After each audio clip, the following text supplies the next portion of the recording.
کہ دنیا کی ہر وہ جگہ جہاں سے سوچ بنتی ہے، جہاں سے سوچ بنتی ہے، ان ساری جگہوں پر ایسے لوگوں کو بٹھا دیا گیا ہے جہاں سے آپ کی سوچ صاف ستھری بن ہی نہ سکے۔ ایگزامپل کے طور پر میں بتاؤں، کالج اور یونیورسٹی آج سے 50 سال پیچھے چلے جائیں تو ہندو اسے مندر کا درجہ دیتے تھے، بال مندر، اس طریقے سے کہتے تھے کہ یہاں جا کر کے انسان بنتا ہے۔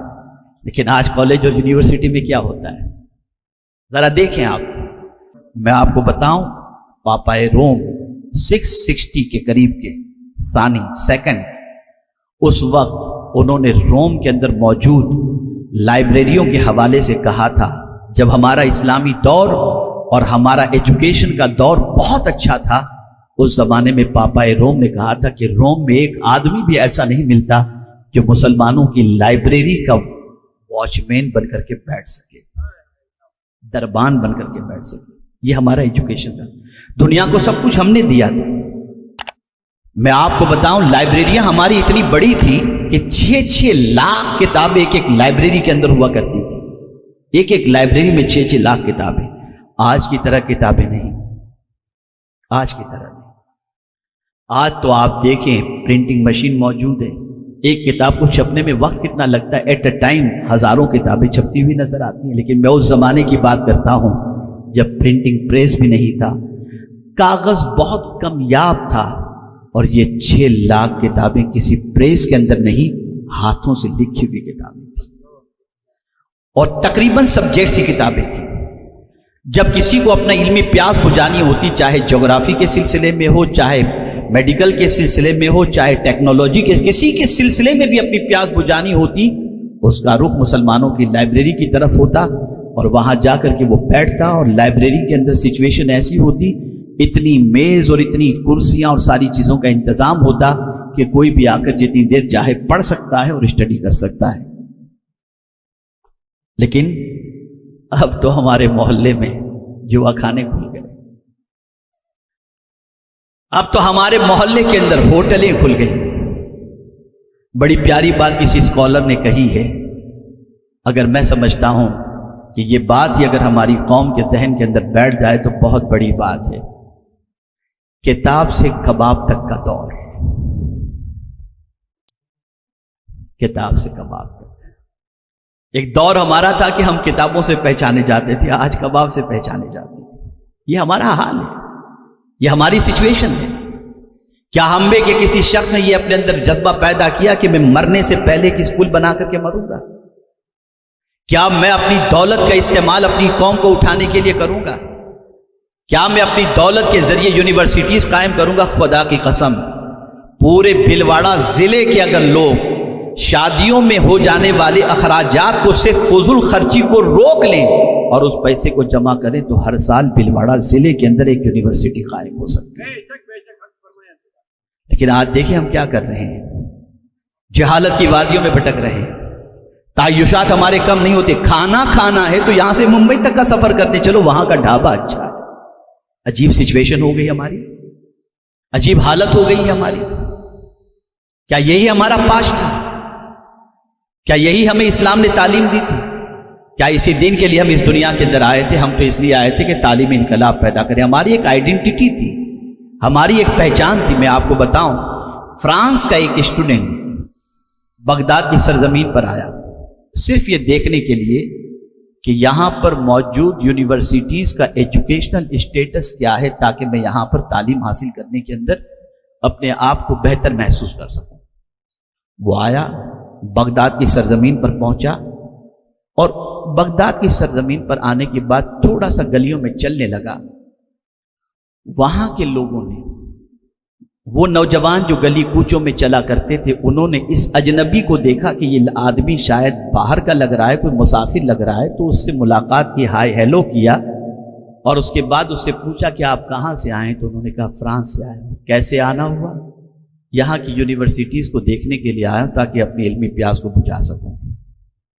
بات کرتے کرتے ان 4 نوجوانوں سے